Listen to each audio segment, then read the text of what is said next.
Hello అండి, నా పేరు కస్తూరి లక్ష్మి. ఎల్పిస్ కిచెన్కి స్వాగతం. ఈరోజు నేను తోటకూర కందిపప్పు పొడి కూర ఎలా చేసుకోవాలో చెప్తాను. చాలా బాగుంటుంది కూర. తోటకూర ముందుగా తీసుకుని ఇలా కట్ చేసి బాగా కడుక్కోవాలి. మట్టి ఎక్కువ ఉంటుంది తోటకూరలో.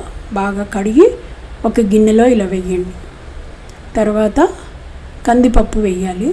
కందిపప్పు ఒక 50 గ్రామ్స్ తీసుకుని అది కూడా కడిగి బాగా ఇలా వేసుకోండి. వేసాక మునిగేలాగా నీళ్లు పోయండి. మునిగేలాగా నీళ్లు పోసి గ్యాస్ మీద పెట్టి ఉడికించుకోవాలి. తొందరగానే ఉడికిపోతుంది ఆకుకూర. పప్పు బాగా ఉడకకూడదు. ముద్దపప్పులాగా చేసుకోవట్లేదు కదా పొడికూర, అందుకని ఇలా ఉడకబెట్టుకుని స్ట్రెయిన్ చేయండి. తర్వాత గ్యాస్ ఆపేసి ఇలా నీళ్లు తీసేయండి. ఆ నీళ్ళు ఏం వేస్ట్ అవ్వు. మీరు రొట్టెల్లో పిండిలో కలుపుకోవచ్చు, లేకపోతే చారు పెట్టుకోవచ్చు. అలా తీసేసి ఒక పక్కన పెట్టుకోండి, చల్లారుతూ ఉంటుంది నీళ్లు తీసేసి. చాలా బలం అండి కూర, చాలా మంచిది. ఆకుకూర తింటే చాలా మంచిది, అందులో పప్పుతో సహా. కూర వడియాలు అంటారు కదా, అవి వేయించుకోండి. ఊరిమిరపకాయలు కూడా వేయించుకోండి, దీనిలోకి బాగుంటుంది నంచుకుంటే. తర్వాత ప్యాన్లో ఒక నూనె వేడి చేసి 4 టీ స్పూన్లు నూనె వేయండి.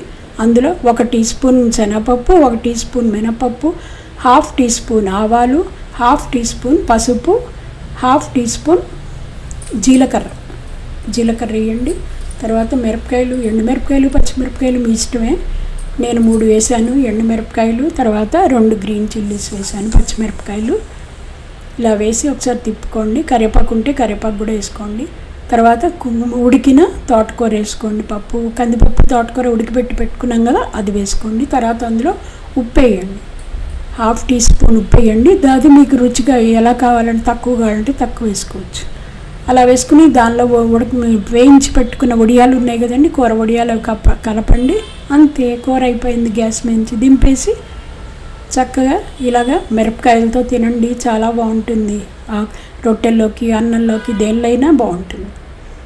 తర్వాత ఈ వీడియో మీకు నచ్చినట్లయితే ప్లీజ్ లైక్, షేర్, సబ్స్క్రైబ్.